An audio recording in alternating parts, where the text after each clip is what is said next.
નમસ્કાર શિક્ષક મિત્રો, જ્યારે ગોધરા સંમેલન રાખ્યું હતું ત્યારે મારા વખતે મારાથી કંઈક બોલાઈ ગયું હોય તો હું શિક્ષક મિત્રોને માફી માંગુ છું અને મારા શબ્દો હું પાછો કહેશું છું। शिक्षक कभी साधारण नहीं होता।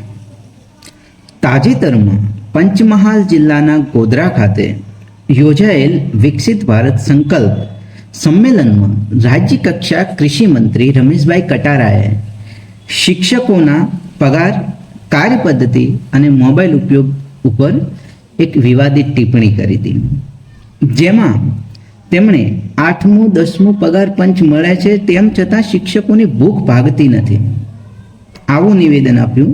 હવે આવું નિવેદન આપવાવાળા છે કોણ?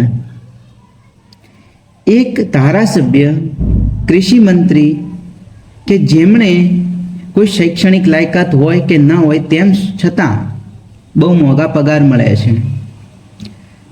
37 થી 39 રૂપિયા જેટલી નજીવી કિંમતે રહેવા માટેના મોંઘા ફ્લેટ મળે છે।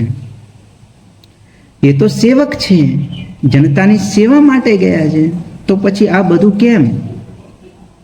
જે શિક્ષકોએ શૈક્ષણિક યોગ્યતાના આધારે નોકરી મેળવી છે, જેમને આ નોકરી માટે સંઘર્ષ કરવો પડે છે,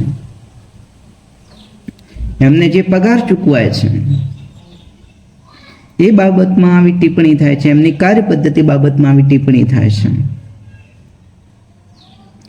8મું 9મું 10મું પગાર પંચ, આટલા બધા પગાર પંચ આવી ગયા, શિક્ષકો સુધી તો પહોંચ્યા જ નથી। શિક્ષકોના લાખો રૂપિયા ક્યાં હલવાઈ ગયા ખબર ન પડી।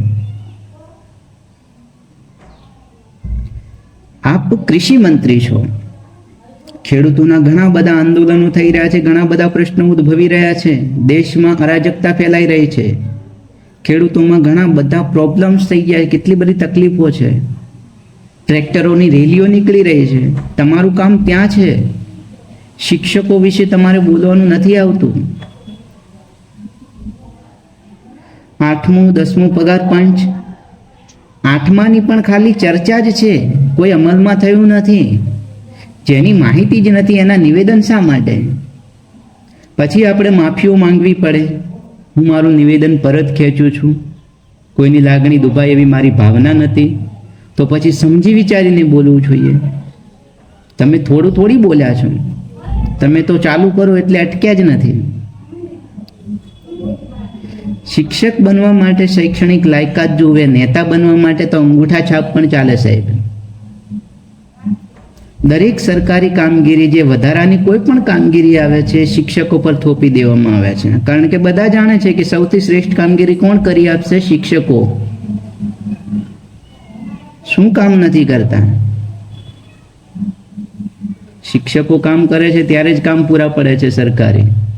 દેશમાં ઘણા બધા લોકો બેરોજગાર થઈને ફરી રહ્યા છે, જેમાં શૈક્ષણિક લાયકાતો છે, ટેકનિકલ નોલેજ પણ છે, તો એ લોકોને અલગથી અપોઇન્ટેડ કરો આવી ટેકનિકલ કામગીરી માટે, એમને રોજગાર આપો। તમે શિક્ષણની વાત કરો છો, આ સરકારમાં કેટલી બધી શાળાઓ બંધ થઈ ગઈ છે, એનું વિચારો ને।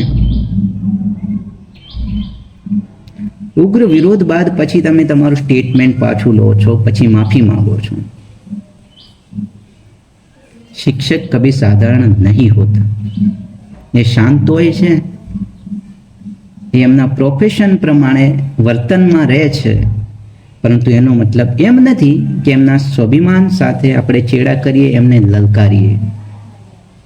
આ ભૂલ ફરી રિપીટ ન થવી જોઈએ।